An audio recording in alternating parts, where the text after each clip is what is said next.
Bonjour mes chers élèves. Aujourd'hui, j'ai entamé avec vous notre vidéo pour vous donner une idée sur les éléments de capacité aussi fondamentaux pour l'examen qui est prochainement à venir dans les prochains jours.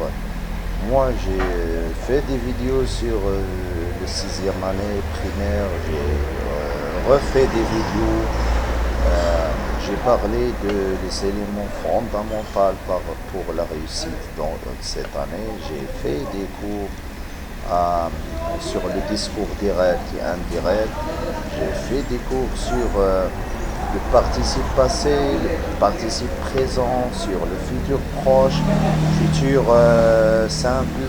Et aussi, j'ai fait des cours sur le subjonctif présent. J'ai fait des cours aussi comme prévu sur l'active et le passif dans la langue française. J'ai fait beaucoup de choses qui doivent être vraiment traitées dans l'examen. Moi, je ne suis pas ici pour vous donner l'examen. L'examen reste un examen. Mais je suis ici comme professeur pour vous donner les idées les plus fréquentes et les éléments de l'examen. Les éléments de l'examen sont les discours directs et indirects, sont l'actif et le passif avec la révision. J'ai fait des cours sur cela, ce que et qui, quel et celle, etc. Ou et les démonstratifs, que bien sûr qu'il faut retenir par cœur, tous les démonstratifs. Les démonstratifs cela, etc. Il faut apprendre par cœur ces choses-là. La conjugaison, vous devez l'apprendre et acquérir toutes les connaissances fondamentales dans la langue française. Je doute fort que quelqu'un qui a vu mes vidéos ne pourra pas avoir une bonne note en littérature en français, car moi je suis un professeur expérimenté dans la langue française, c'est-à-dire le sixième année. Donc, dans la classe, j'ai bien révisé le système éducatif français et marocain.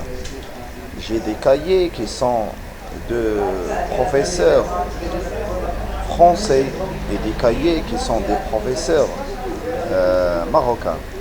Alors, pour ce qui est de l'éducation nationale, le sixième reste toujours une étape de révision pour les années du troisième et quatrième et cinquième. C'est tout. C'est une révision globale. J'insiste sur la phrase et les types de phrases. On a fait dans la première session, on a fait les types de phrases interrogatives, exclamatives, etc. On a fait les textes descriptifs, explicatifs, etc. Toutes ces choses doivent être récupérées dans votre tête et mémorisées.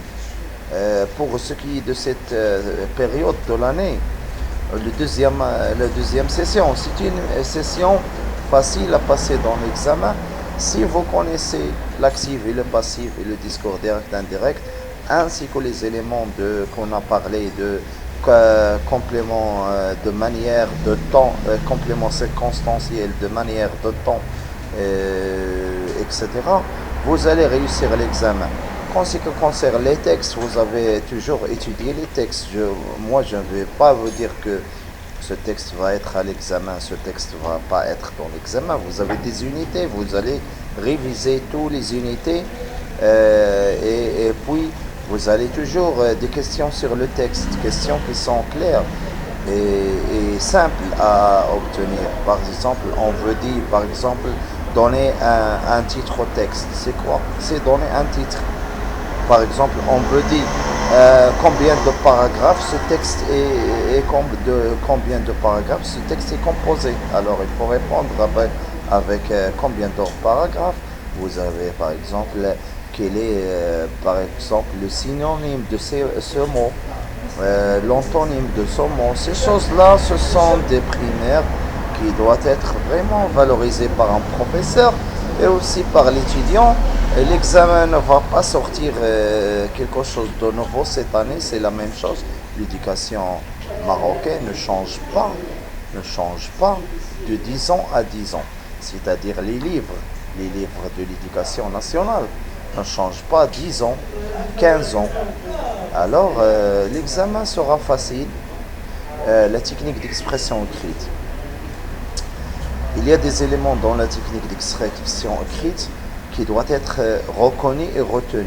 Par exemple, le point virgule, l'exclamation, l'interrogation, le début du texte avec le majuscule, etc. Tout cela, ce sont des éléments à bien réviser, à bien faire dans l'examen, faire des bonnes phrases. Vous allez, par exemple, quand vous dites faites un complément d'objet direct, par exemple, une phrase qui est avec le complément d'objet direct, par exemple, Ahmed mange une pomme. Mohamed sort avec sa mère au souk. Ce sont des phrases simples. Et les phrases simples sont toujours des phrases qui sont cohérentes et simples. On ne parle pas des phrases complexes, par exemple, quand on a avec les coordinations, les juxtapositions, etc. Alors la langue française, c'est comme ça. Il faut prendre chez SOS étape par étape. Quand on a des phrases simples, le complément d'objet direct est une phrase qui est directe. Où il y a le sujet qui fait l'action. Quand on parle du complément d'objet indirect, c'est quelque chose d'autre que le sujet. Ok, alors quand on parle de l'actif, c'est pas le passif. L'actif, c'est une action qui se fait directement au champ par quelqu'un. Par exemple, Louis Ded a marqué un but. Si on le fait avec l'actif, on va faire Louis Ded a marqué un but a été marqué par Louis Ded. Vous voyez la transformation de la phrase. Moi, j'ai fait des cours sur cela. Moi, j'entame toujours à vous aider et faire comme professeur mon rôle de vous aider à passer l'examen. Le passage d'examen, vraiment, c'est facile. C'est pas quelque chose de nouveau. Vous avez des questions vraies ou faux qui concernent un texte. Vous allez voir que et les démonstratifs, c'est très facile. Vous lisez la phrase, vous avez des réponses à côté de vous. Vous choisissez de crocher la bonne réponse. Vous avez vrai ou faux. Vous avez un texte, par exemple, dans la technique d'expression écrite. Vous allez voir si le texte, comment on va faire la première phrase, la deuxième, la troisième. Et prenez votre temps dans l'examen. Prenez un brouillon, faites une analyse globale du texte et ne vous pressez pas dans l'examen.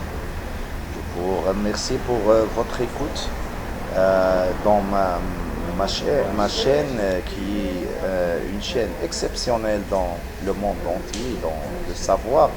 Pourquoi moi j'utilise pas des moyens technologiques nouvelles, je fais des cours directs. Je n'utilise pas des papiers ou rien. Je vous parle comme ça, comme professeur qui a acquis des connaissances et je vous donne ma connaissance gratuitement.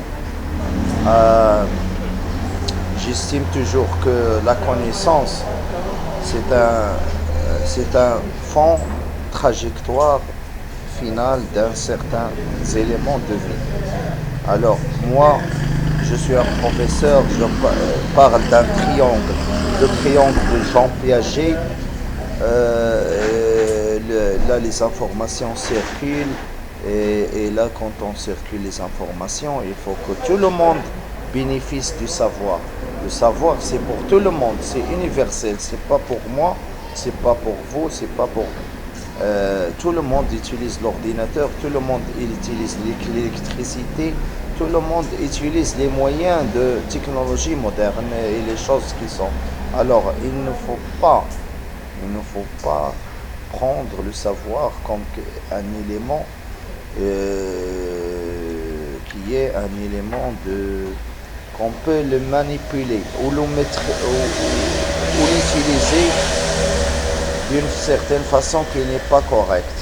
Alors, je crois que tous les professeurs ont le droit de passer du savoir.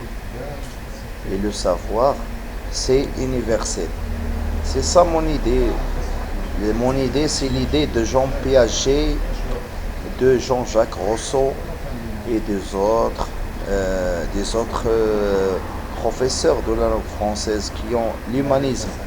On a étudié l'humanisme. L'humanisme, c'est pas tout simplement un mouvement qu'on étudie, mais c'est une façon de vivre. C'est un mode de vie. Si on n'est pas humain, alors qu'est-ce on va être? Alors l'humanisme, c'est quelque chose de global dans l'humanité qui réunit tous les êtres humains. Alors qui n'est pas humain, c'est pas un humain, c'est un robot. Alors moi je préfère être humain qu'être un robot. Et merci beaucoup pour l'écoute. Je vous remercie tous et à bientôt. J'espère dans l'autre vidéo qui est dans le prochain. Moi je fais qu'une révision maintenant, un appui pour les élèves, pour mieux comprendre l'examen et pour vous donner le choix. Un travail global. Merci beaucoup.